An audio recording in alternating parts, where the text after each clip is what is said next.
Friends, स्वागत है आप सभी का। यह वीडियो लुसेंट झारखंड समान ज्ञान की हिस्ट्री की होने वाली है। इससे पहले 3 वीडियो पब्लिश हो चुका है, ये चौथी वीडियो है। फ्रेंड्स, मेरे सभी वीडियो उन साथियों के लिए है जो पढ़ाई या सरकारी नौकरी की तैयारी करने के साथ साथ उन पर काम करने या पारिवारिक जिम्मेदारियों का बोझ होता है, जिस कारण वे किताबों को पढ़ने का समय नहीं दे पाते हैं।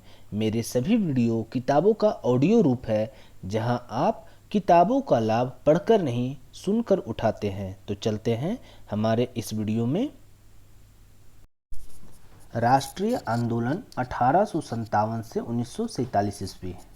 1857 का विद्रोह गवर्नर जनरल लॉर्ड कैनिंग के शासनकाल के दौरान हुआ। 1857 का विद्रोह भारतीय इतिहास की एक महत्वपूर्ण घटना थी। देश के अधिकांश भागों की तरह झारखंड भी इस विद्रोह की घटना से प्रभावित हुआ।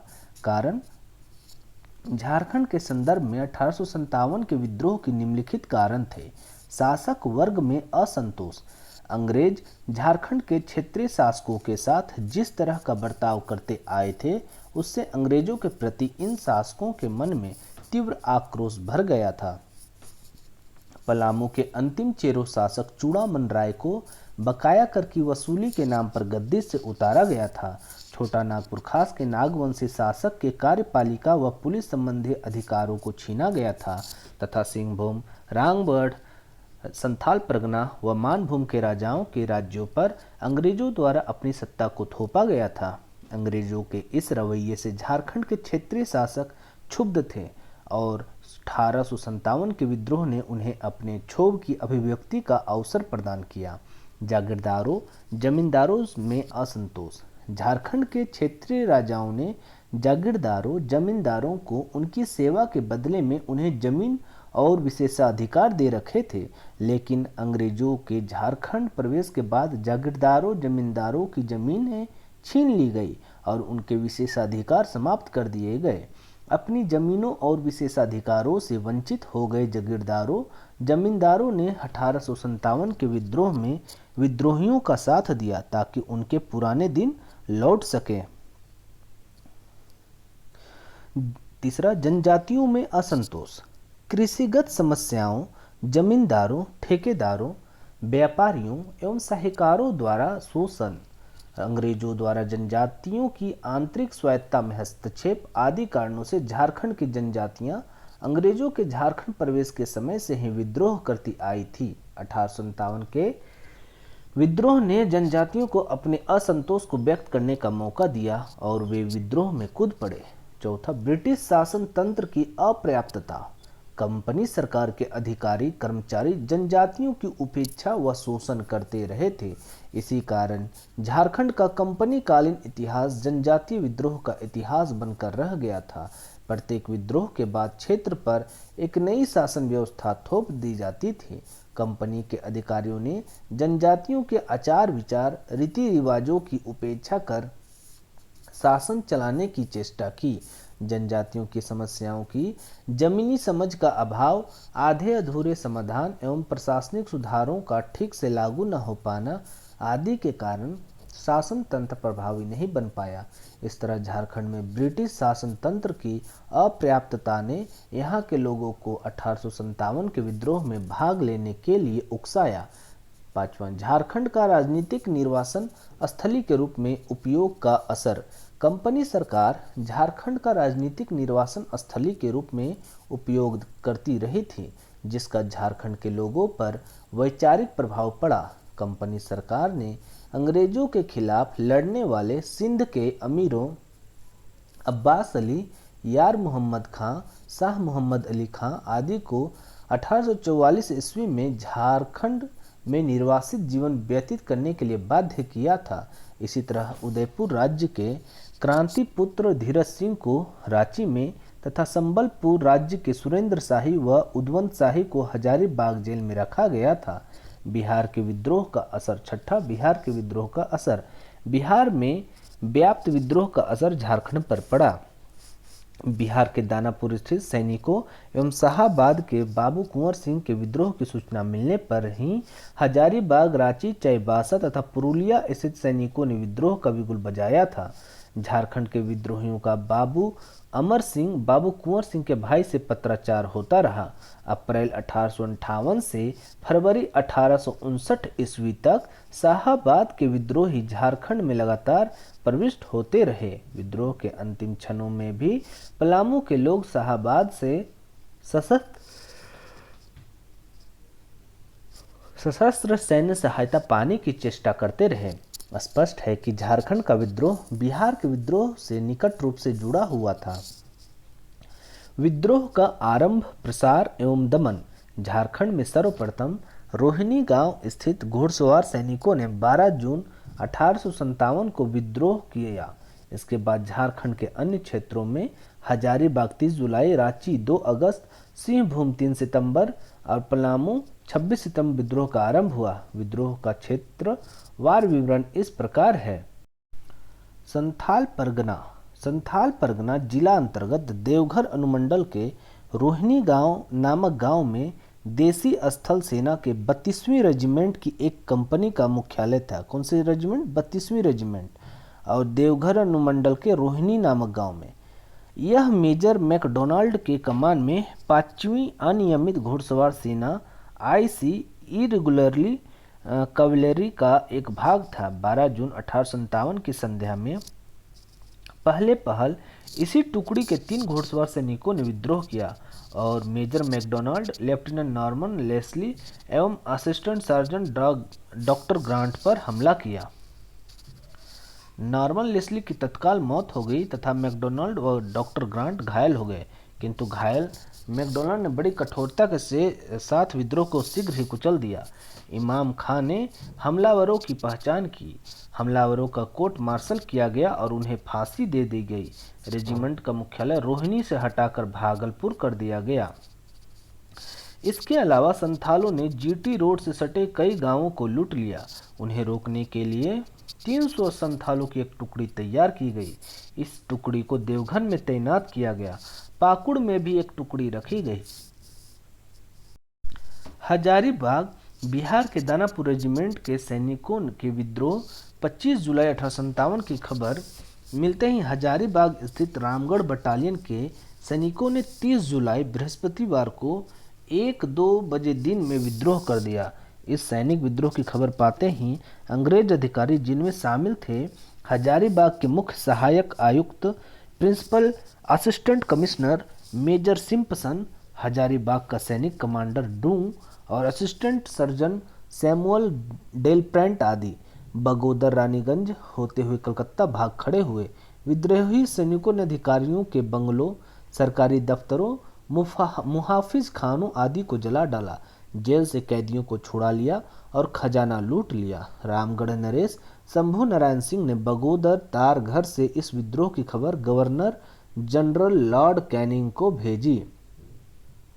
विद्रोही सैनिकों ने जेल से छुड़ाए गए संबलपुर के सुरेंद्र शाही के नेतृत्व में रांची की ओर कूच किया। रांची के कमिश्नर डाल्टन ने लेफ्टिनेंट ग्राहम के नेतृत्व में एक सैन्य टुकड़ी हजारीबाग के विद्रोही सैनिकों का सामना करने के लिए भेजी। रामगढ़ पहुंचने पर इस टुकड़ी के जमादार माधव सिंह, सूबेदार नादिर अली खां एवं सूबेदार जय मंगल पांडे ने विद्रोह कर दिया। लेफ्टिनेंट ग्राहम अपनी जान बचाकर भाग खड़ा हुआ। हजारीबाग से 28 किलोमीटर की दूरी पर स्थित झारपो में रामगढ़ नरेश का एक संबंधी रहता था। सितंबर के शुरू में बहुत बड़ी संख्या में संथालों ने कई गांवों को लूटने के बाद झारपो के इस जमींदार का निवास स्थल घेर लिया। लेफ्टिनेंट ग्राहम के आदेश से सिख घुड़सवारों ने आक्रमण कर संथालों को बिखेर दिया। संथाल संगठित नहीं थे, इसलिए वे आसानी से हार गए। गिरफ्तार संथालों का कहना था कि रूप मांझी के कहने पर उन्होंने लूटपाट की थी। हजारीबाग क्षेत्र में संथालों के अतिरिक्त भूइयां टिकैत भी विद्रोह में सक्रिय थे। ये लोग महाजनों द्वारा हड़पी गई अपनी जमीन वापस लेने के लिए लड़ रहे थे। इनका विद्रोह भी आसानी से दबा दिया गया। इसके अलावा हजारीबाग क्षेत्र के चुहाड़, कुर्मियों और अन्य आदिवासियों ने अपनी अपनी शिकायतों के कारण लूटपाट की थी।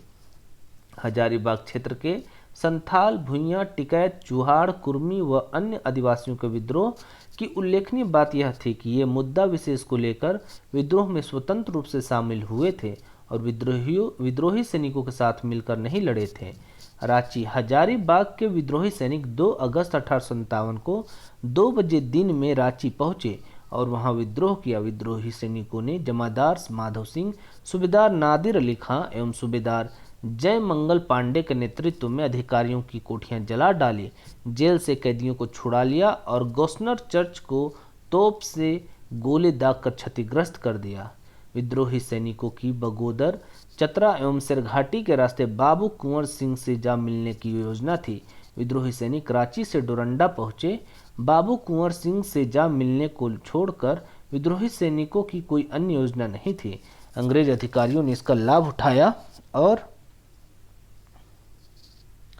और जगदीशपुर में 10 अगस्त 1857 को बाबू कुंवर सिंह के हार जाने के बाद उन्होंने डोरंडा में विद्रोहियों के परिवारों व घरों पर पहरा बिठा दिया। रांची के कमिश्नर डाल्टन की सलाह पर अगस्त के अंतिम दिनों में समूचे छोटा नागपुर में मार्शल लॉ लागू कर दिया गया। उधर विरोधियों की उचित नेतृत्व की कमी खटक रही थी, इसलिए विद्रोहियों ने पांडे गणपत राय के मार्फत नागवंशी ठाकुर विश्वनाथ शाही से संपर्क साधा, जो बड़कागढ़ के ठाकुर थे और उस वक्त रांची से 11 किलोमीटर दूर स्थित हटिया के अपने गढ़ में थे। पांडे गणपत राय नागवंशी महाराजा का क्रमशः मुहर्रिर व दीवान रह चुका था। ठाकुर विश्वनाथ शाही ने आरंभ में आनाकानी की, लेकिन बल प्रयोग की धमकी के बाद वे झुक गए और नेतृत्व करना स्वीकार कर लिया। विद्रोहियों ने विश्वनाथ शाही को अपना नेता तथा पांडे गणपत राय को प्रधान सेनापति बनाया। इन दोनों के नेतृत्व में विद्रोही सैनिकों ने डोरंडा स्थित अंग्रेजों के सभी बंगले जला डाले, कचहरी में आग लगा दी, सभी कागजात कुओं में फेंक दिए, खजाना लूट लिया। विद्रोहियों ने अगले दिन जेल का फाटक तोड़कर सभी कैदियों को छुड़ा लिया। रतनजिया का रामरूप सिंह, जसपुर के शेख पहलवान तथा दुखू विद्रोहियों का साथ देने के लिए आज उठे। सुलगी के जगन्नाथ शाही बाबू कुंवर सिंह के भाई दयाल सिंह के दामाद का पुत्र ने विद्रोहियों का साथ दिया। विद्रोही सैनिक 11 सितंबर को रांची से चतरा होते हुए सिरघाटी के लिए रवाना हुए। रवाना होने से पहले उन्होंने रांची में अनावश्यक अत्याचार किए, नगरवासियों को लूटा, लोगों को प्रताड़ित किया और कुछ महिलाओं के साथ दुर्व्यवहार भी किया। विद्रोही सैनिक 21 सितंबर को बालूमाथ पहुंचे और वहां 3 दिन रुकने के बाद चतरा की ओर बढ़े। 30 सितंबर को विद्रोही सैनिकों ने चतरा शहर में प्रवेश किया। उधर अंग्रेज अधिकारी भी विद्रोहियों की गतिविधियों से बेखबर न थे। अंग्रेज अधिकारियों ने अपना पूरा ध्यान चतरा पर लगाया। पूरी तैयारी के साथ अंग्रेजी सेना विद्रोहियों पर 2 अक्टूबर को 9 बजे सुबह टूट पड़े। विद्रोहियों ने डटकर मुकाबला किया। इस लड़ाई में सूबेदार नादिर अली खां, जो तोप चला रहा था, घायल हो गया। जमादार माधव सिंह सिपाहियों की एक टुकड़ी के साथ भाग खड़ा हुआ। माधव सिंह के भाग जाने से विद्रोही पराजित हो गए। माधव सिंह को पकड़ने के लिए 1000 रुपयों के इनाम की घोषणा की गई। 3 अक्टूबर को जय मंगल पांडे और नादिर अली खां पकड़े गए और 4 अक्टूबर को उन्हें फांसी दे दी गई। विद्रोहियों के 2 अन्य प्रमुख नेता विश्वनाथ शाही और पांडे गणपत राय भागने में सफल हुए। चतरा की लड़ाई में मारे जाने वाले अंग्रेजों में William Callan, Patrick Burke, John and James Ryan, John Charles एवं डाइनन प्रमुख थे। अंग्रेजी सेना का नेतृत्व करने वालों के नाम हैं major English, major Simpson, lieutenant Earl, lieutenant J.C.C. Daunt, sergeant Dynon आदि। विद्रोहियों पर काबू पाने के बाद मेजर इंग्लिश ने दमन चक्र आरंभ किया। चतरा शहर की पश्चिमी सीमा पर स्थित एक तालाब के किनारे एक आम के पेड़ पर विद्रोही सैनिकों को फांसी पर चढ़ाया गया। इस तालाब को आज भी स्थानीय जनता फसीहारी पोखरा के नाम से जानती है।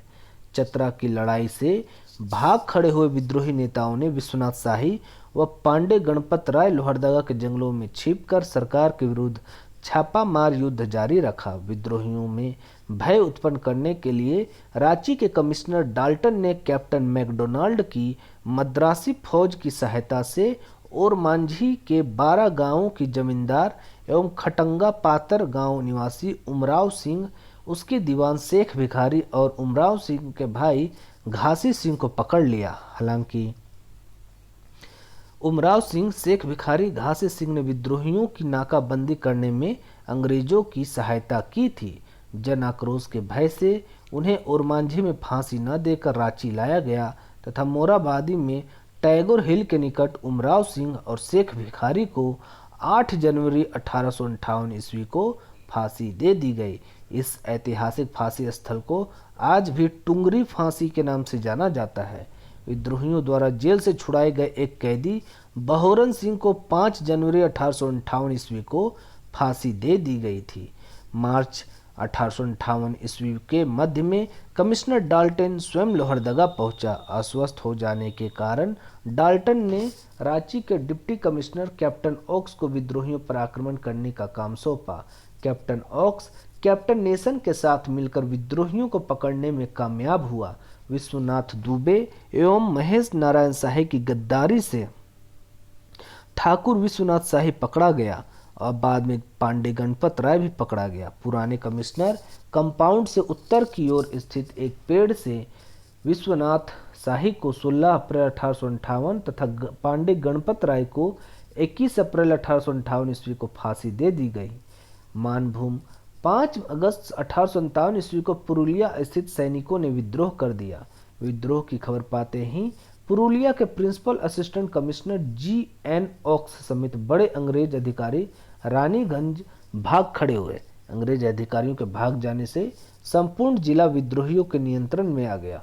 विद्रोहियों ने जेल से कैदियों को छुड़ाया, खजाने को लूट लिया, जिला अभिलेखागार के सभी महत्वपूर्ण कागजात जला डाले तथा पुरुलिया शहर में लूटपाट मचाई। इसके बाद विद्रोही सैनिक रांची की ओर रवाना हो गए। विद्रोह के आरंभ होने के 1 महीने बाद यानी सितंबर में पुरुलिया का principal assistant commissioner G.N. Oakes Purulia लौट आया। यहाँ उन्हें खबर लगी कि विद्रोह में मानभूम के संथाल सक्रिय रूप से भाग ले रहे हैं। जयपुर के निकट एवं रानीगंज से 30 किलोमीटर पश्चिम में स्थित सिद्धि गांव में संथालों का जमावड़ा था। संथालों ने आसपास के गांवों में लूटपाट मचाने के बाद जयपुर के बाजार को लूट लिया और वहां के राजा पर भी हमला बोल दिया। Principal assistant commissioner G.N. Woakes ने पंचेत के राजा नीलमणि सिंह से मदद की गुहार लगाई, लेकिन वह स्वयं सरकार विरोधी बन गया था और संथालों को भड़का रहा था। G.N. ओक्स ने सिख सैनिकों को कैप्टन माउंट गोमेरी के नेतृत्व में संथालों के दमन के लिए भेजा। माउंट गोमेरी ने पेरी एवं डेज के साथ मिलकर संथालों के विरुद्ध कार्रवाई शुरू की। अक्टूबर के मध्य तक पुरुलिया क्षेत्र में स्थिति सामान्य हो गई और जयपुर इलाकों में संथालों का जमा होना कम हो गया, क्योंकि वे मानभूम छोड़कर हजारीबाग की ओर बढ़ गए थे। माउंट गोमेरी ने नवंबर 1857 ईस्वी में पंचेत के राजा नीलमणि सिंह को गिरफ्तार कर कलकत्ता स्थित अलीपुर जेल भेज दिया। इस तरह संथाल विद्रोहियों के मानभूम जिला से हट जाने और पंचेत के राजा नीलमणि सिंह को बंदी बना लेने से मानभूम में विद्रोह का अंत हो गया। सिंहभूम 3 सितंबर 1857 ईस्वी को भगवान सिंह एवं रामनाथ सिंह के नेतृत्व में चाईबासा में सैनिकों ने विद्रोह कर दिया। सैनिकों के विद्रोह होने के पूर्व ही चाईबासा का principal assistant commissioner major Sismore Chaibasa को अंग्रेज समर्थक सरायकेला नरेश चक्रधर सिंह को सौंपकर कलकत्ता भाग चुका था। विद्रोही सैनिकों ने सरकारी खजाने लूट लिए, जेल से कैदियों को छुड़ा लिया। इसके बाद सभी विद्रोही सैनिक संजय नदी पार कर रांची पहुंचने का निर्णय लिया। विद्रोही सैनिकों ने डुमरा चट्टी में संजय नदी को पार करना चाहा, लेकिन सरायकेला नरेश चक्रधर सिंह एवं खरसावां नरेश ठाकुर हरि सिंह एवं उसके समर्थकों की मुस्तैदी के कारण संजय नदी नहीं पार कर से तब अंग्रेज विरोधी पोरहाट नरेश अर्जुन सिंह ने उनकी सहायता की। अर्जुन सिंह ने अपने दीवान जग्गू को 2 हाथियों के साथ विद्रोहियों के पास भेजा, जिसकी मदद से विद्रोही सैनिक चैनपुर घाट से 7 सितंबर 1857 ईस्वी को संजय नदी पार की। दीवान जग्गू ने विद्रोही सैनिकों को चक्रधरपुर चलकर राजा अर्जुन सिंह की सेवा में शामिल हो जाने का प्रस्ताव रखा। चक्रधरपुर में अर्जुन सिंह द्वारा विश्वास दिलाने एवं पौरी देवी को साक्षी मानकर विश्वासघात न करने की कसम खाने पर विद्रोही सैनिकों ने बंदूकों और खजानों को अर्जुन सिंह को सौंपकर उनकी सेवा में शामिल होना स्वीकार कर लिया। उनका वेतन 5 रुपये माहवार तय किया गया। उधर प्रिंसिपल असिस्टेंट कमिश्नर मेजर सिस्मोर के कलकत्ता भाग जाने के कारण लेफ्टिनेंट गवर्नर हेलिडे ने पलामू के एसडीओ आर.सी. बर्च को सिंहभूम का जिलाधीश नियुक्त किया गया। आर.सी. बर्च 13 सितंबर 1857 ईस्वी को चाईबासा पहुंचा। कैप्टन ओक्स के 6 सैनिकों ने 16 सितंबर 1857 ईस्वी को चाईबासा शहर पर अधिकार कर लिया। आर.सी. बर्च ने पोरहाट नरेश अर्जुन सिंह को विद्रोही सैनिकों से प्राप्त बंदूकों एवं सरकारी खजाने के साथ चाईबासा पहुंचकर आत्मसमर्पण करने को कहा। ऐसा नहीं करने पर उसे फांसी पर लटका देने की धमकी दी, लेकिन अर्जुन सिंह ने 17 सितंबर 1857 ईस्वी को डुगडुगी पिटवाकर अपने आप को सिंहभूम का राजा घोषित कर विद्रोही तेवर अपना लिया। आर.सी. बर्च ने अर्जुन सिंह को बागी करार देकर उसकी गिरफ्तारी के लिए 1000 रुपये के इनाम की घोषणा की। साथ ही उसके राज्य को जब्त किए जाने की घोषणा की गई। राज्य से वंचित होने के भय से अर्जुन सिंह ने रांची के कमिश्नर डाल्टन के समक्ष आत्मसमर्पण करना स्वीकार कर लिया। अर्जुन सिंह विद्रोही सैनिकों के साथ रांची पहुंचे। रांची पहुंचने पर 17 अक्टूबर 1857 ईस्वी को डाल्टन के आदेश से मद्रासी सैनिकों द्वारा विद्रोही सैनिकों को गिरफ्तार कर जेल में डाल दिया गया।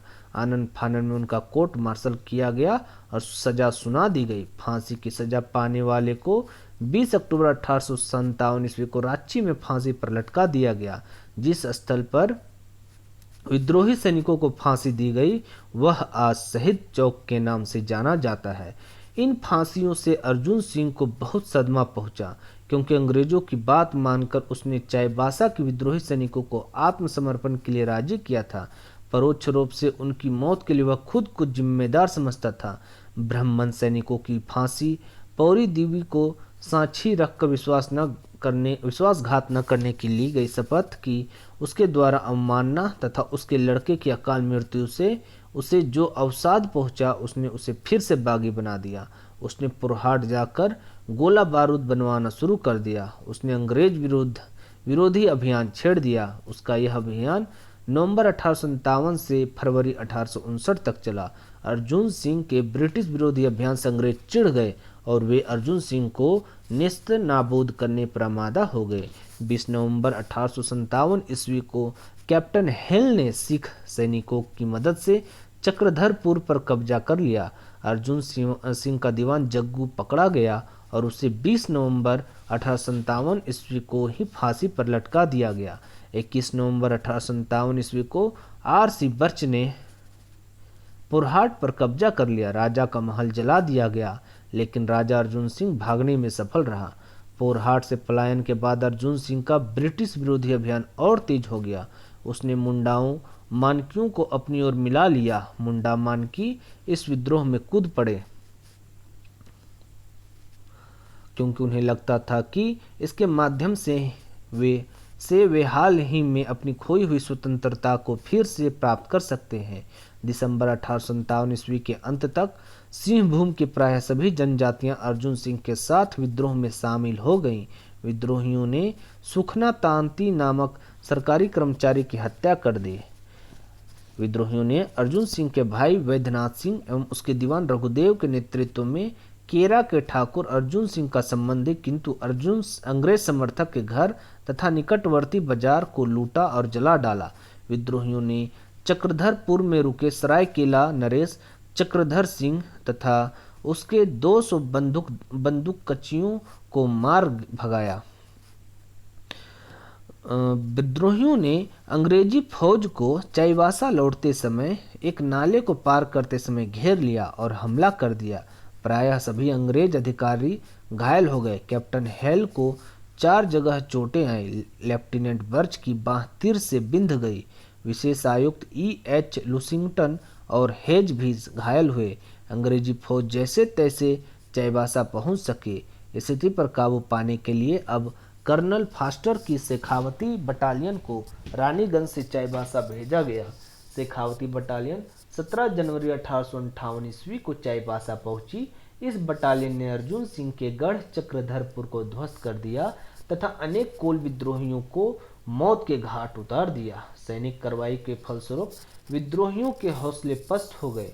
विरोध को निष्फल होता देख तथा अपने स्वसूर मयूरभंज नरेश के हस्तक्षेप से अर्जुन सिंह ने चक्रधरपुर में 15 फरवरी 1859 ईस्वी को रांची के कमिश्नर डाल्टन के समक्ष आत्मसमर्पण कर दिया। बंदी बनाकर उसे वाराणसी भेज दिया गया।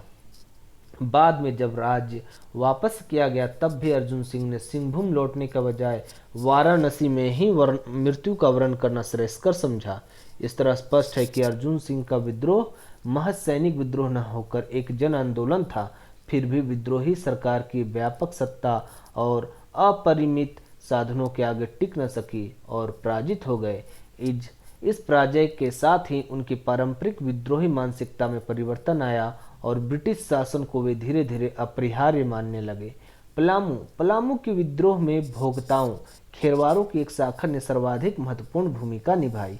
भोगताओं के अलावा चेरों आदि जनजातियों ने विद्रोह में भाग लिया। भोगता बंधु नीलांबर शाही एवं पीतांबर शाही को अपने पिता, जो कि एक भोगता प्रमुख थे एवं जिनकी निर्वासन में मृत्यु हो गई थी, का बदला लेना था। अतएव दोनों ने मिलकर क्रांति का शंखनाद किया और अपने को स्वतंत्र शासक घोषित कर दिया। 26 सितंबर 1857 ईस्वी को चकला के भवानी बख्श राय के नेतृत्व में चेरों ने भी विद्रोह में शामिल होने का निर्णय लिया। इस तरह पलामू के भोक्ता एवं चेरों कंपनी शासन के खिलाफ एकजुट हो गए। 21 अक्टूबर 1857 ईस्वी को विद्रोहियों ने शाहपुर पर हमला कर अंतिम चेरो शासक चूड़ामन राय की विधवा से 4 तोप छीन लिए। इसके अलावा विद्रोहियों ने शाहपुर थाना पर आक्रमण कर एक बरकंदाज को मार डाला एवं सभी कागजात जला डाले। शाहपुर थाना का दरोगा भागने में सफल रहा। उसी दिन विद्रोहियों ने रघुवर दयाल सिंह के चैनपुर गढ़ पर हमला कर उसके एक प्यादे, एक नौकरानी तथा अन्य 2 बच्चे को मार डाला। चूंकि अंग्रेजों का समर्थक रघुवर दयाल सिंह इस हमले के लिए पहले से तैयार था, इसलिए उसे ज्यादा नुकसान नहीं हुआ। अगले दिन विद्रोही डाल्टनगंज से पूर्व में स्थित लेस्लीगंज पर चढ़ आए। दरोगा व तहसीलदार भाग खड़े हुए। विद्रोहियों ने लेस्लीगंज में थाना, आबकारी तथा तहसील कचहरी और कुछ निजी भवन को आग लगा दी और कुछ लोगों की हत्या कर दी। इन घटनाओं की खबर पाते ही लेफ्टिनेंट ग्राहम सैनिक टुकड़ी के साथ 5 नवंबर 1857 ईस्वी को लेस्लीगंज पहुंचा। 7 नवंबर 1857 ईस्वी को ग्राहम चैनपुर पहुंचा। विद्रोहियों ने ग्राहम को चैनपुर गढ़ में घेर लिया। लेफ्टिनेंट ग्राहम ने बाहरी सैनिक सहायता मिलने तक अपनी जान बचाना बेहतर समझा। इस बीच बाबू अमर सिंह के एक संबंधी भानु प्रताप सिंह के नेतृत्व में शाहाबाद के विद्रोही पलामू में घुसने लगे। विद्रोहियों ने रंकागढ़ पर हमला कर किशन दयाल सिंह के कुछ भंडारों को जला डाला। 27 नवंबर 1857 ईस्वी को विद्रोहियों ने बंगाल कोल कंपनी के राजहरा कोयला खान को जला डाला और खान के मशीनों को उठा ले गए। राजहरा कोयला खान पर सफल आक्रमण के बाद विद्रोहियों का मुख्य भाग चैनपुर में रह गया और शेष लोग पलामू किला की ओर चले गए। मेजर कार्टर के नेतृत्व में एक सैनिक टुकड़ी लेफ्टिनेंट ग्राहम के सहायतार्थ 8 दिसंबर 1857 ईस्वी को सासाराम से शाहपुर पहुंची। मेजर कार्टर ने देवी बख्श राय को बंदी बना लिया। लेफ्टिनेंट ग्राहम की सहायता के लिए कई स्थानीय जागीरदार जमींदार आगे आए। अंग्रेजी सेना की भारी संख्या से प्रभावित होकर कई चेरो जागीरदार विद्रोह से अलग हो गए। लेफ्टिनेंट ग्राहम ने कुंडा के इलाकादार परमानंद को पकड़ लिया, लेकिन विद्रोहियों के सर्वोच्च नेता नीलांबर पीतांबर अभी भी उसकी गिरफ्त से बाहर थे। जनवरी 1858 ईस्वी में रांची के कमिश्नर डाल्टन ने मेजर मैकडॉनेल के नेतृत्व में मद्रासी सैनिकों को लेफ्टिनेंट ग्राहम की सहायता के लिए पलामू भेजा। मेजर मैकडॉनेल 21 जनवरी 1858 ईस्वी को मनिका पहुंचा। लेफ्टिनेंट ग्राहम ने पलामू किला को कब्जाए विद्रोहियों को पलामू किले से बाहर खदेड़ दिया। यह विजय निर्णायक सिद्ध हुई। विद्रोहियों का सफाया करने के लिए रांची का कमिश्नर डाल्टन खुद 3 फरवरी 1858 ईस्वी को लेस्लीगंज आया। पूरी तैयारी कर लेने के बाद उसने 6 फरवरी 1858 ईस्वी को लेस्लीगंज छोड़ा। 10 फरवरी 1858 ईस्वी को लेफ्टिनेंट ग्राहम के नेतृत्व में अंग्रेजी सेना ने हरिणा मांड गांव में लूटपाट कर रहे विद्रोहियों को खदेड़ दिया। 13 फरवरी 1858 ईस्वी को भोगता प्रदेश में भोगता बंधु नीलांबर व पीतांबर के गढ़ चेमो से विद्रोहियों को भगा दिया गया। भोगता बंधु के दूसरे गढ़ सनेया चेमो के निकट पर भी अंग्रेजों ने कब्जा कर लिया। शाहपुर व बाघमारा घाट में जमे विद्रोहियों को भी बिखेर दिया गया, किंतु प्रमुख विद्रोही नेता नीलांबर पीतांबर अपने परिवार सहित भागने में कामयाब हुए। भोगताओं ने अब पलामू के बाहर से सहायता प्राप्त करने की कोशिश की, विशेषतः शाहाबाद के विद्रोहियों से। शाहाबाद के विद्रोहियों ने भी उसका प्रस्ताव मान लिया, क्योंकि उन्हें भी सर छुपाने की जगह चाहिए थी। मध्य जुलाई 1858 ईस्वी तक शाहाबाद के 150 विद्रोही पलामू में प्रविष्ट हो चुके थे। नवंबर 1858 ईस्वी तक शाहाबाद के विद्रोहियों की संख्या 1100 तक पहुंच गई, जिसका नेतृत्व सीधा सिंह और राम बहादुर सिंह कर रहे थे।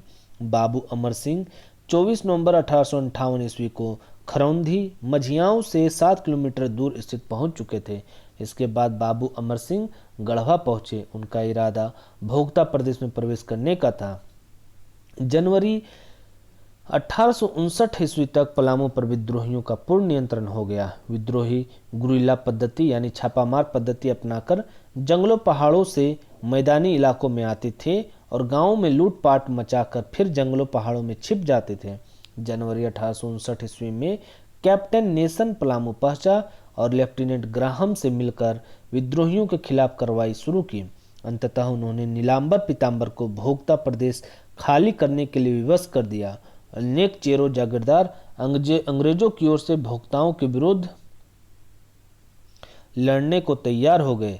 चेरों से अलग हुए भोगताओं पर आक्रमण करना अब आसान हो गया।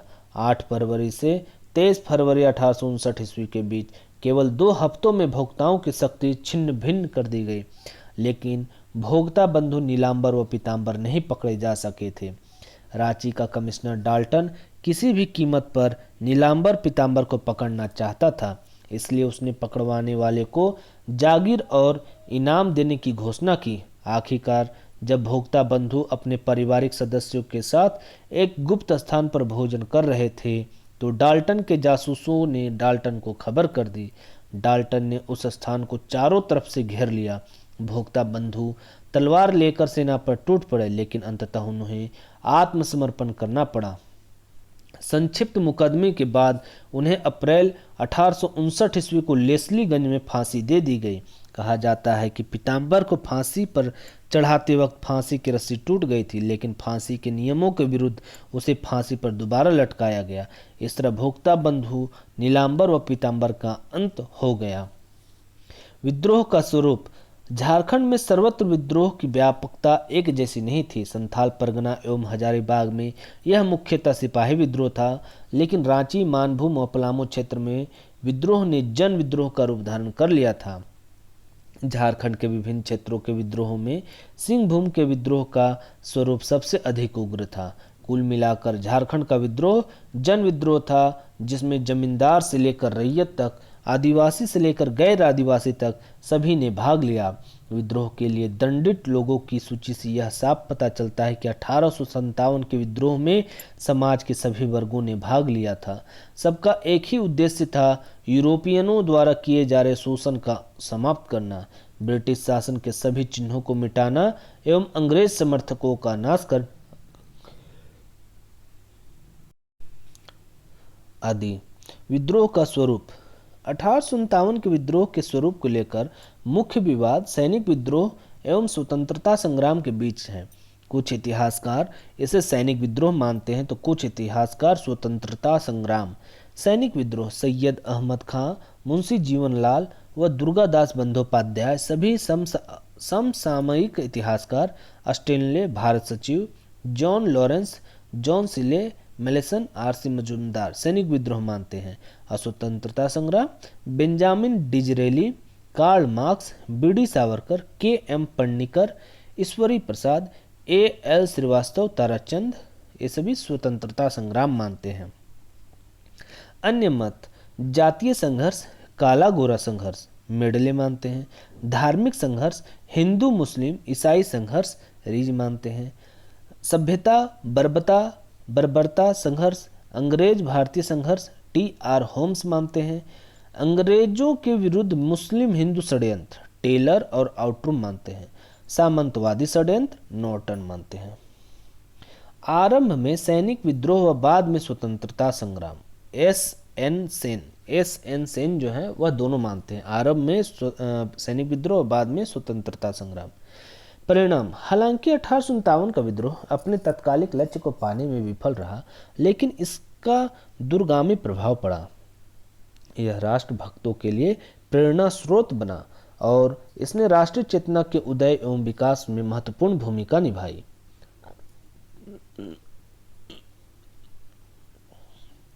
यद्यपि 1857 का विद्रोह ब्रिटिश सरकार के द्वारा सफलतापूर्वक कुचल दिया गया, तथापि ब्रिटिश सरकार इस निष्कर्ष पर पहुंची कि यदि उसे भारत में अपना साम्राज्य बनाए रखना है तो भारत में ईस्ट इंडिया कंपनी के शासन के स्थान पर उसका स्वयं का प्रत्यक्ष शासन स्थापित होना आवश्यक है। तदनुसार 2 अगस्त 1858 ईस्वी को ब्रिटिश संसद के द्वारा एक अधिनियम पारित किया गया, जिसके अनुसार भारत में ईस्ट इंडिया कंपनी का शासन समाप्त हुआ और भारत में ब्रिटिश क्राउन यानी ताज का प्रत्यक्ष शासन आरंभ हुआ। भारत के गवर्नर जनरल को वायसराय ब्रिटिश क्राउन का प्रतिनिधि का दर्जा दिया गया। 1 नवंबर 1858 ईस्वी को इलाहाबाद में एक दरबार आयोजित किया गया, जहां महारानी विक्टोरिया की घोषणा भारत के प्रथम गवर्नर जनरल व वायसराय लॉर्ड कैनिंग द्वारा पढ़कर सुनाई गई। महारानी की इस घोषणा के द्वारा ईस्ट इंडिया कंपनी के साथ की गई सभी संधियों की पुष्टि की गई और भारत के देशी रियासतों के नरेशों का यह आश्वासन दिया गया कि उनके सभी अधिकार रक्षित किए जाएंगे।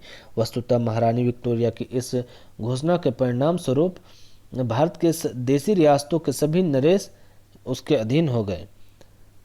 विद्रोही नेताओं की संपत्ति जब्त कर ली गई और उनके बीच बांट दी गई, जिन्होंने अंग्रेजों का साथ दिया था।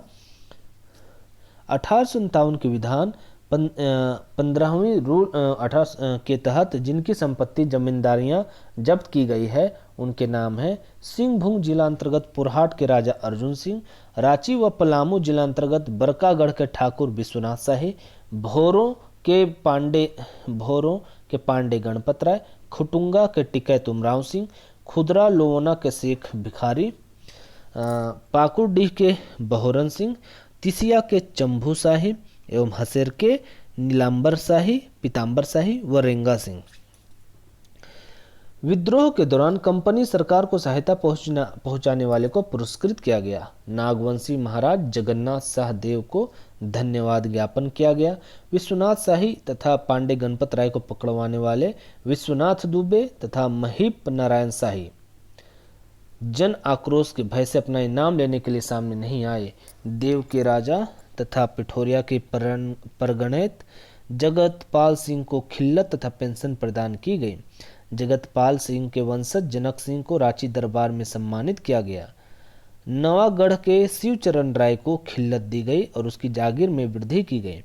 मनिका के जागीरदार कुंवर बैद्यनाथ सिंह के पुत्र कुंवर भिखारी सिंह को खिल्लत दी गई तथा जागीर में 5 गांवों की वृद्धि की गई। रंका के ठकुराई किशुन दयाल सिंह और चैनपुर के ठकुराई रघुवर दयाल सिंह को राय बहादुर का खिताब प्रदान किया गया।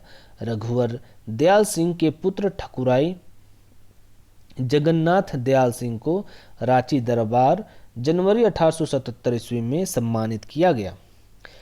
कुछ देसी सैनिकों को उनकी सेवाओं के लिए पुरस्कृत किया गया। सूबेदार शेख पंचकौड़ी, हवलदार आरजू एवं नायक तारा सिंह को चतरा की लड़ाई में महत्वपूर्ण योगदान के लिए तीसरी श्रेणी का ऑर्डर ऑफ मेरिट प्रदान किया गया। लेफ्टिनेंट डॉन्ट को विक्टोरिया क्रॉस से सम्मानित किया गया। इसी तरह सार्जेंट डायनन मरणोपरांत को विक्टोरिया क्रॉस से सम्मानित किया गया। विद्रोह की समाप्ति के बाद छोटा नागपुर की लड़ाकू युद्ध प्रिय जनजातियां जैसे कोलो, संथालो आदि में से कुछ को सेना में भर्ती किया जाने लगा।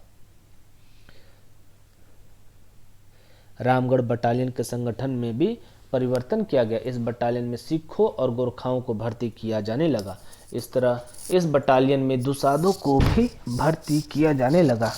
झारखंड में ब्रिटिश ताज के सीधे शासन के कारण प्रशासन में सुधारों की प्रक्रिया आरंभ हुई, फिर भी आर्थिक रूप से यहाँ की जनता का शोषण हुआ।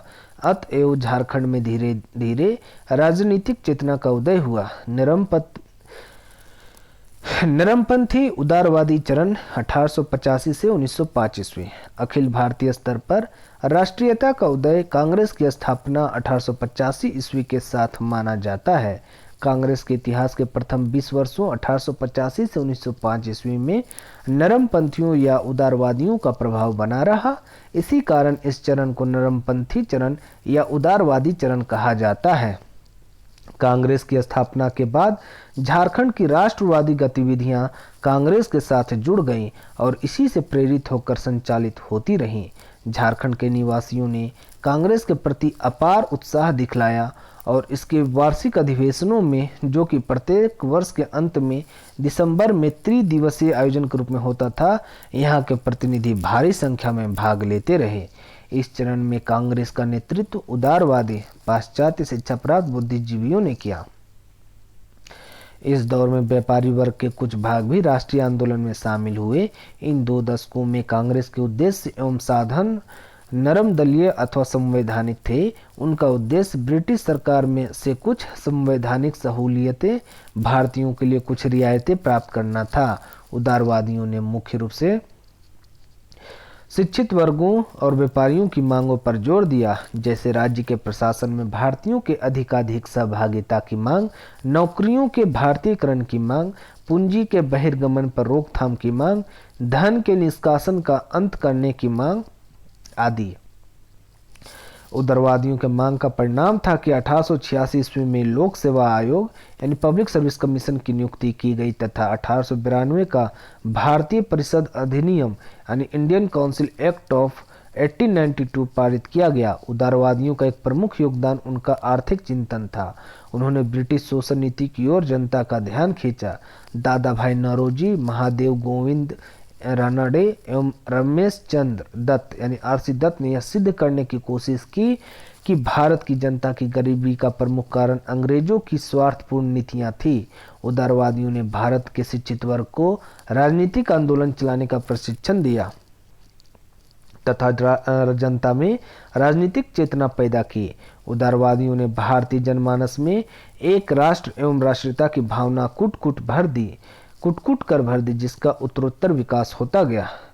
गर्मपंथी या उग्रवादी चरण 1905 ईस्वी से 17 ईस्वी तक।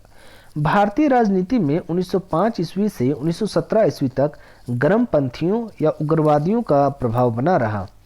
इसी कारण इस चरण को गर्मपंथी या उग्रवादी चरण कहा जाता है। भारतीय राजनीति में उग्रवाद का विकास 2 रूप में हुआ। पहला कांग्रेस के भीतर उग्रवाद दल का उदय तथा दूसरा देश में क्रांतिकारी दल का उदय। जहां तक झारखंड की बात है तो झारखंड में उग्रवाद के दूसरे रूप अर्थात क्रांतिकारी रूप का विकास विशेष रूप से हुआ। बम पिस्तौल की नीति में विश्वास करने वाले राष्ट्रवादियों को क्रांतिकारी तथा उनके आंदोलन को क्रांतिकारी आंदोलन कहा जाता है। वे बलपूर्वक अंग्रेजी सत्ता को उखाड़ फेंकना चाहते थे, इसलिए उन्होंने षड्यंत्रों एवं सशस्त्र संघर्ष का रास्ता अपनाया। इस चरण में झारखंड में उग्रवादी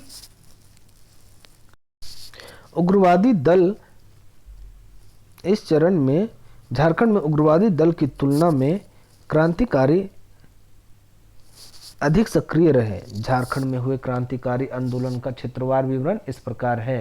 रांची रांची क्रांतिकारियों का एक प्रमुख केंद्र था।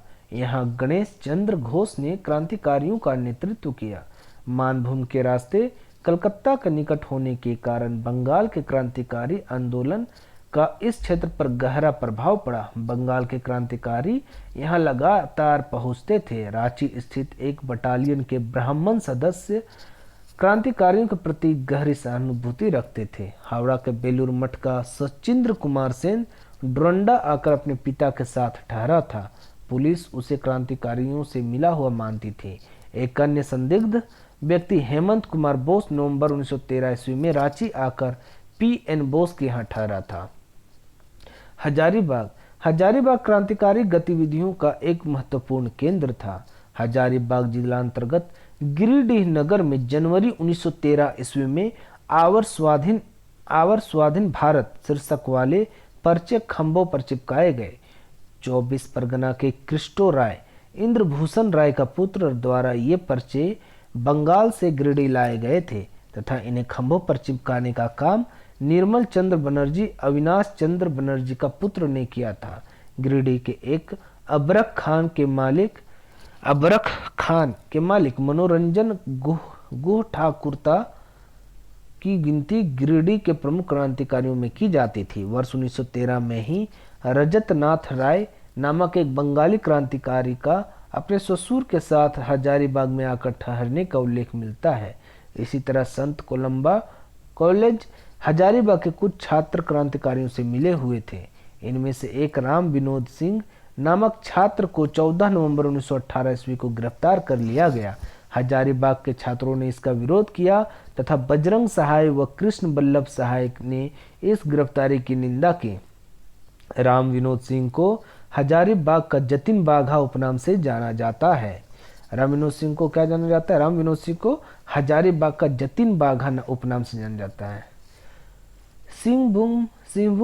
सिंहभूम क्रांतिकारियों का एक प्रमुख केंद्र था। सिंहभूम क्षेत्र के जमशेदपुर, चाईबासा में ढाका, मेमन सिंह व कलकत्ता के क्रांतिकारी अक्सर छिप जाते थे और क्रांति का प्रचार करते थे। उनमें से कुछ का संपर्क विदेशों में रह रहे क्रांतिकारियों से भी था। टाटा कंपनी में कार्यरत दुर्गादास बनर्जी का क्रांतिकारियों से गहरा संबंध था।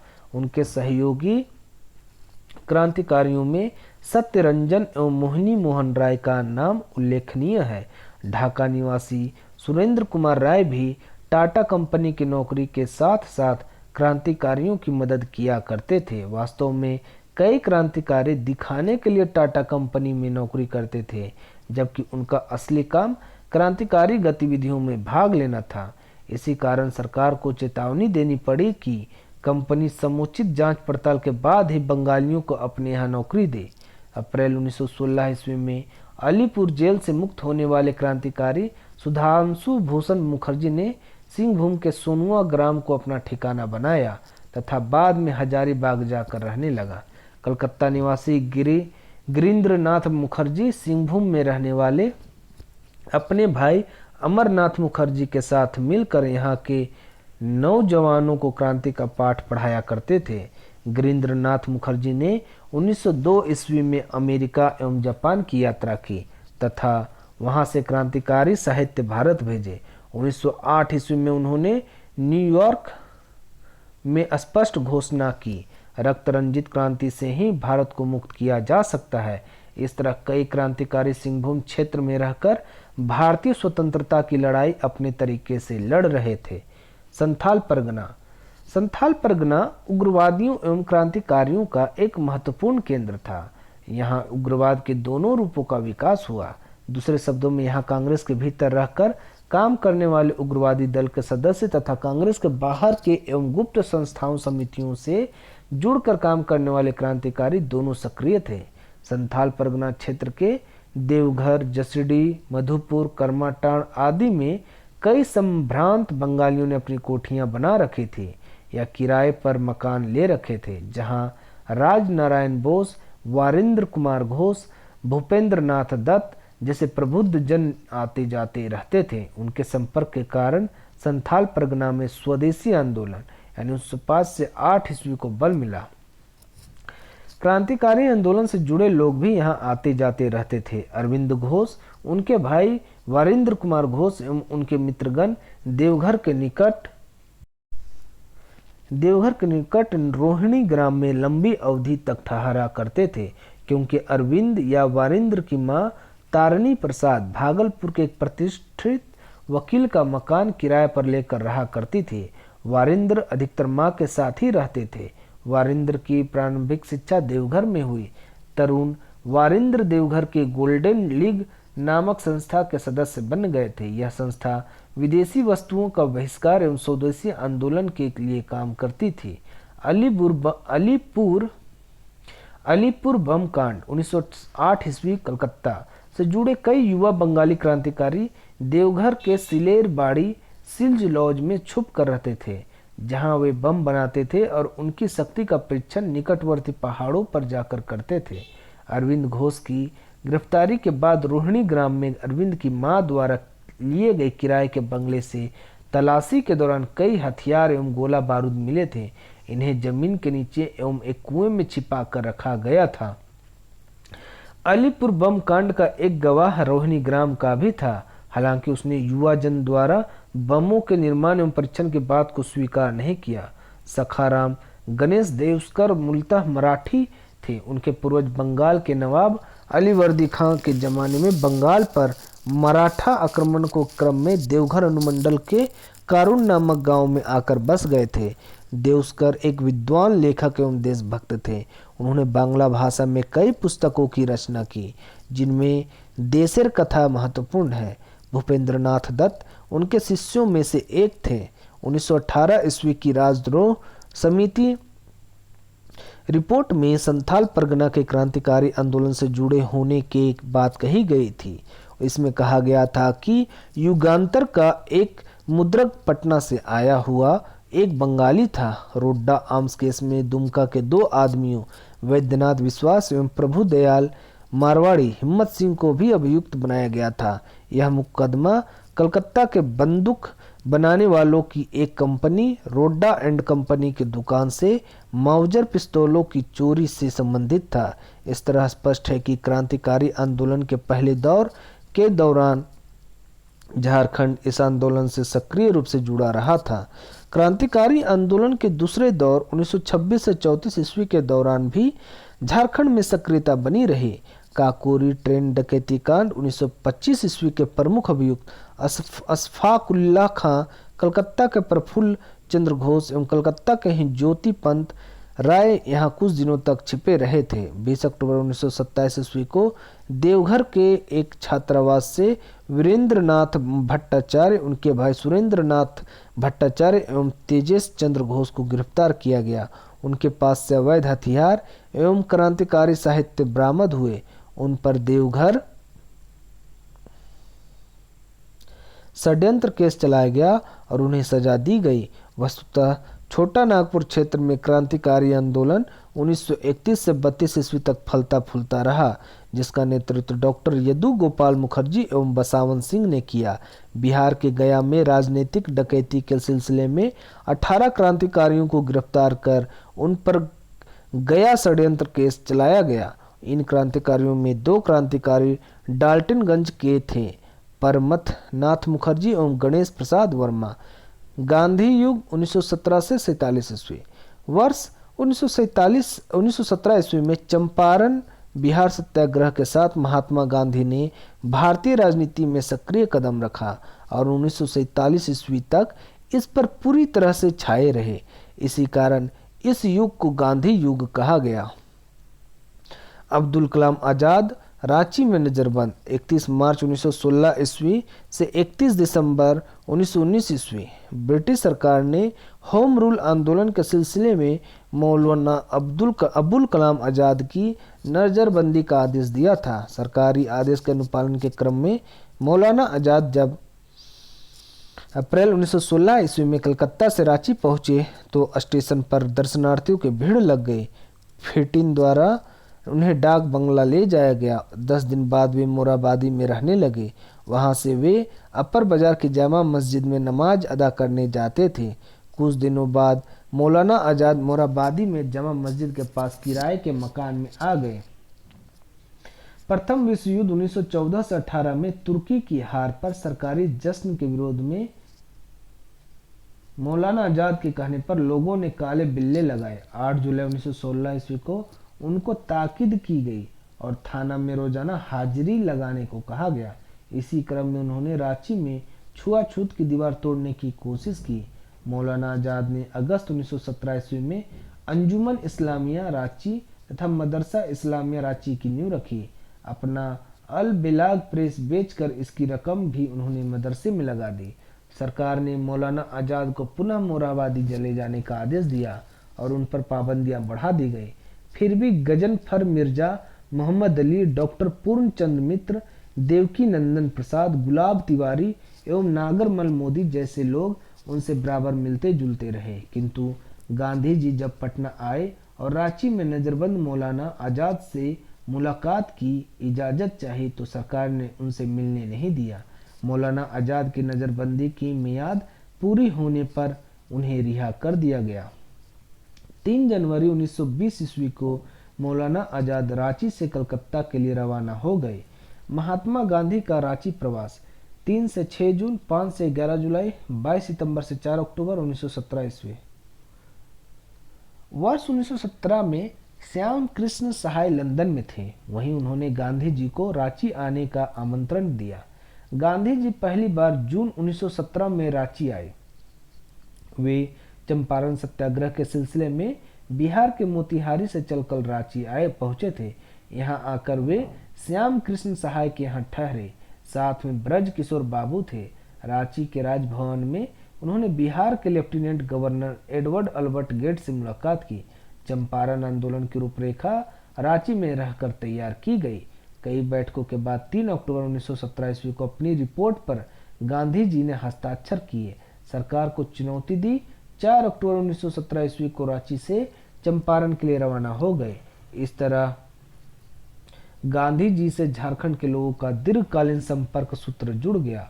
उनके साथ पत्नी कस्तूरबा गांधी, पुत्र देवदास गांधी भी थे।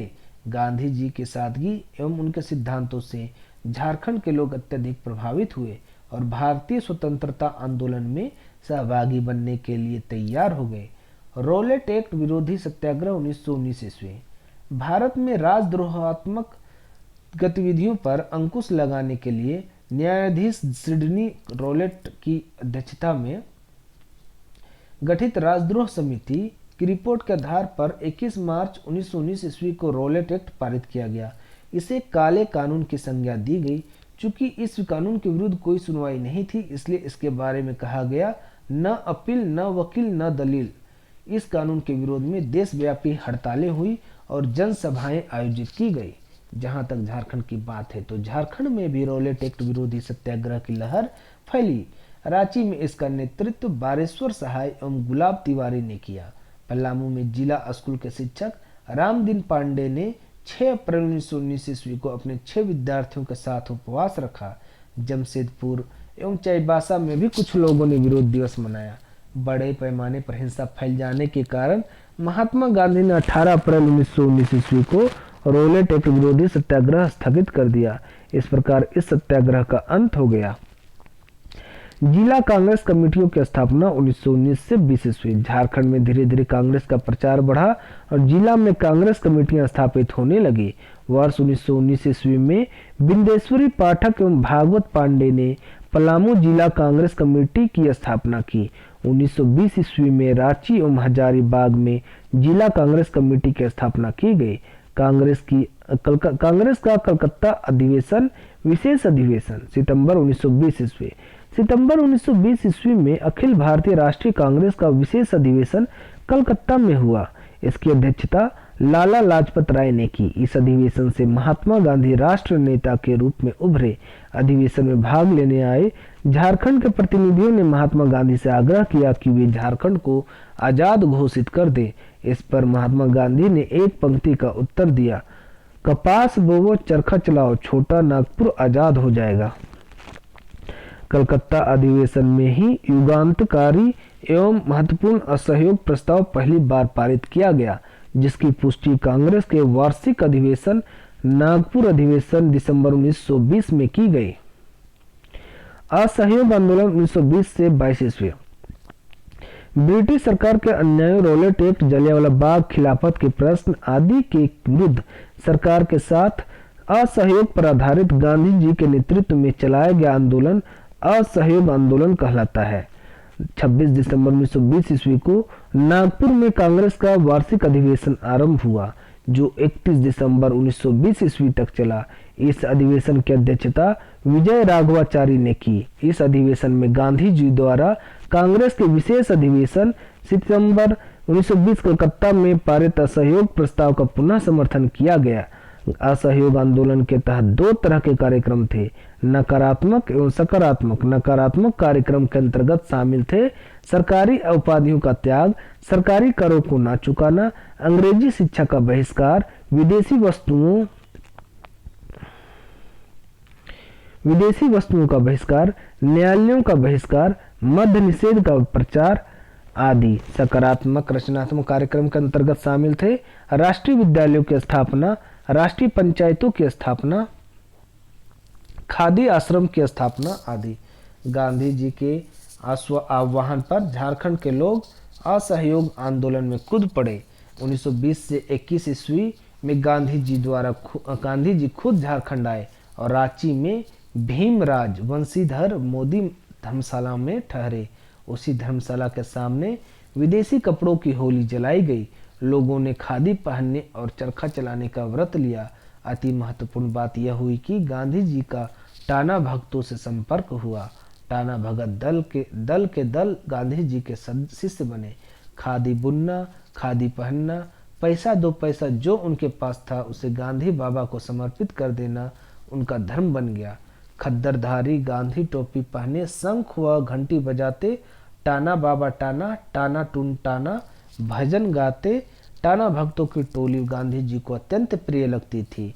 गांधी जी ने खुद स्वीकार किया था कि उनके सारे शिष्यों में टाना भगत सर्वोत्कृष्ट थे। असहयोग आंदोलन से पूरा झारखंड आंदोलित हो उठा। सभाओं और जुलूसों के माध्यम से संदेश जन जन तक पहुंचाने का प्रयास किया जाने लगा। आंदोलन का क्षेत्रवार विवरण इस प्रकार है। पलामू कांग्रेस के विशेष अधिवेशन सितंबर 1920 ईस्वी कलकत्ता से लौटे हुए पलामू के केंड ग्राम निवासी आदिवासी नेता घनी सिंह खरवार के नेतृत्व में पलामू किला के हाथे में एक सभा हुई, जिसमें निर्णय लिया गया कि जंगलों को काट कर कपास की खेती की जाए, जैसा कि गांधी जी ने विशेष अधिवेशन में झारखंडियों से कहा था। फलस्वरूप एक ही दिन में हजारों पेड़ काट डाले गए और खेत तैयार किए गए। घनी सिंह खरवार को पलामू का राजा घोषित किया गया। उनके नेतृत्व में आदिवासियों का विशाल जुलूस डाल्टनगंज पहुंचा, लेकिन उसे लाठी चार्ज कर तथा घोड़े दौड़ाकर बिखेर दिया गया। पलामू के नेताओं देवकी प्रसाद सिन्हा, हीरानंद ओझा, दुर्गानंद ओझा, बिंदेश्वरी पाठक, शेख मोहम्मद हुसैन, देव नारायण मेहता आदि के प्रयासों से 10 अक्टूबर 1920 ईस्वी को डाल्टनगंज में बिहारी छात्र सम्मेलन बिहारी स्टूडेंट्स कॉन्फ्रेंस का 15वां अधिवेशन हुआ। इस अधिवेशन की अध्यक्षता C.F. एंड्रूज ने की। इस अधिवेशन में शामिल होने वाले प्रमुख नेताओं के नाम थे मजहरुल हक, चंद्रवंशी सहाय, कृष्ण प्रसन्न सेन, अब्दुल बारी, जी इमाम एवं हसन आरजू। अधिवेशन में ब्रिटिश सरकार के साथ असहयोग करने का प्रस्ताव पारित किया गया। स्वदेशी कपड़ों के अंगीकार का व्रत लिया गया।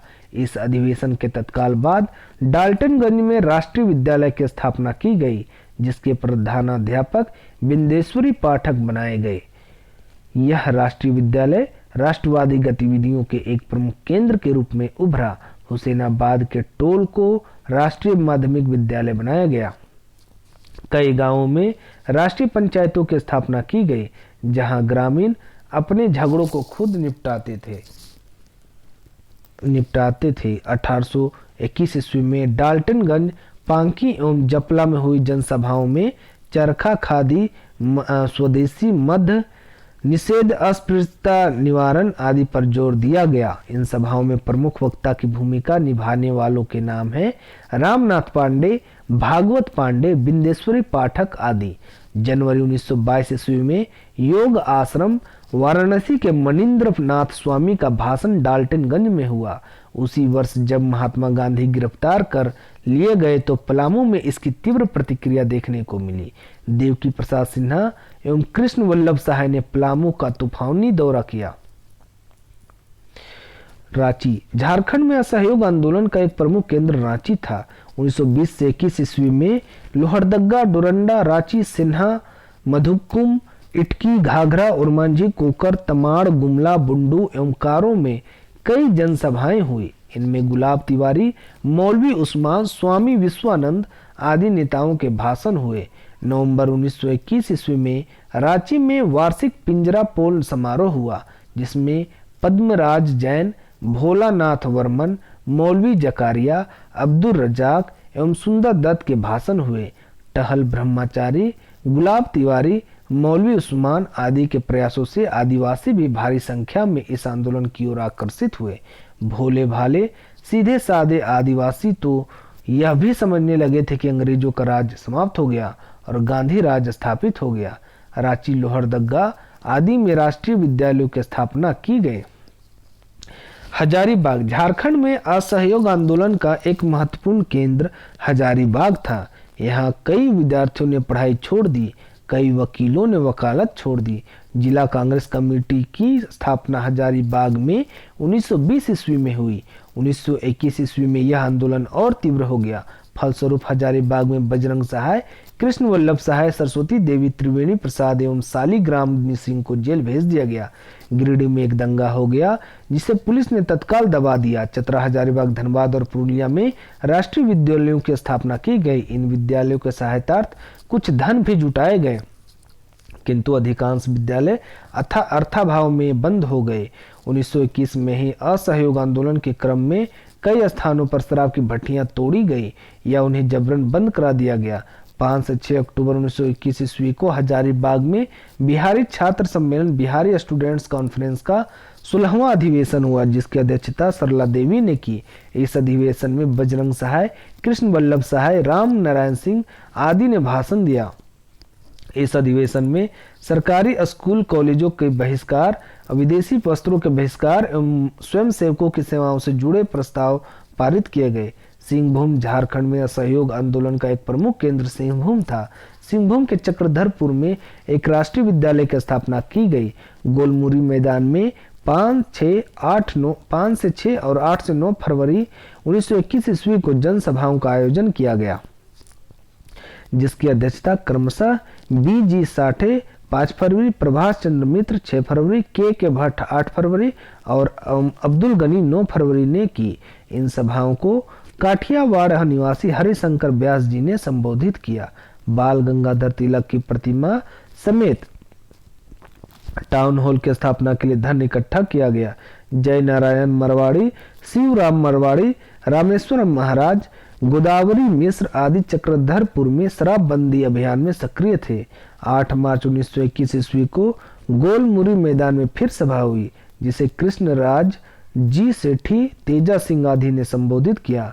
15 मार्च 1921 ईस्वी को जमशेदपुर में पूर्ण हड़ताल रही।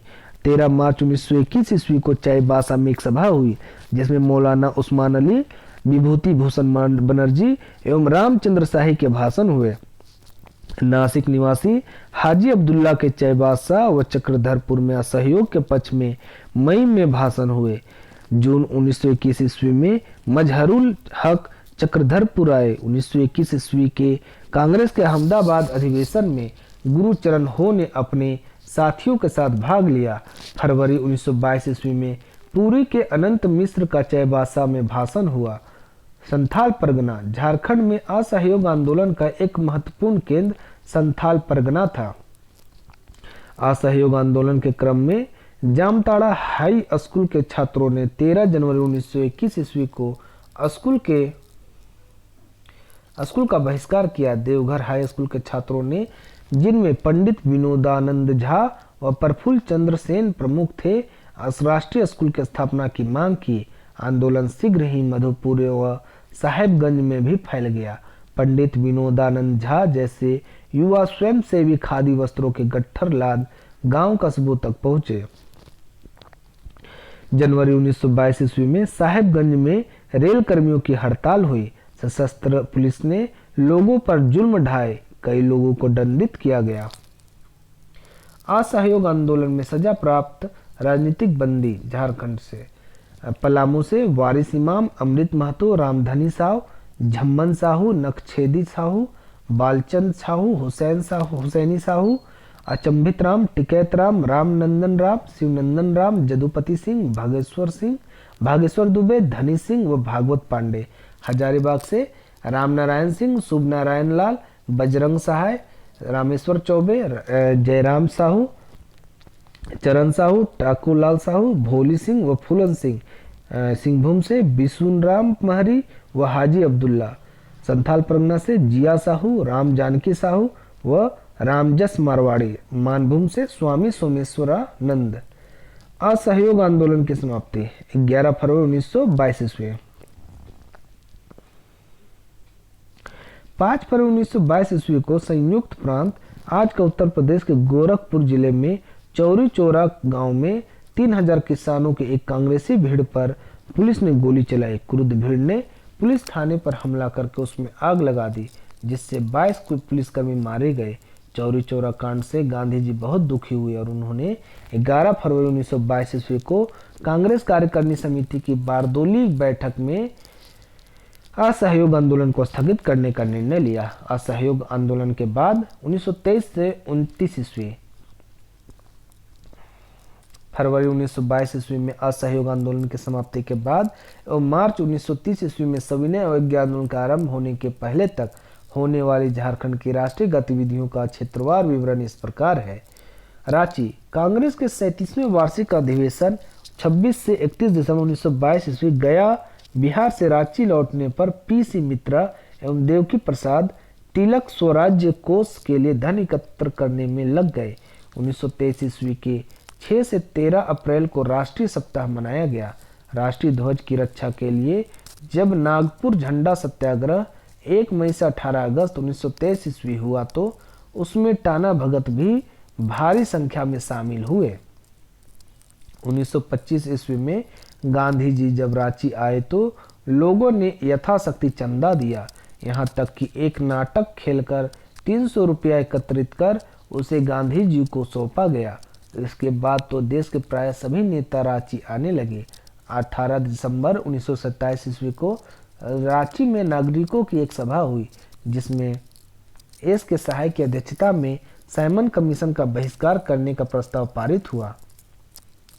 देवकी नंदन लाल एवं पीसी मित्र के नेतृत्व में स्थानीय कांग्रेस कर्मियों एवं झारखंड के विभिन्न भागों से आए हुए अनेक टाना भक्तों ने साइमन कमीशन के विरुद्ध प्रदर्शन में भाग लिया और उसे काले झंडे दिखलाए।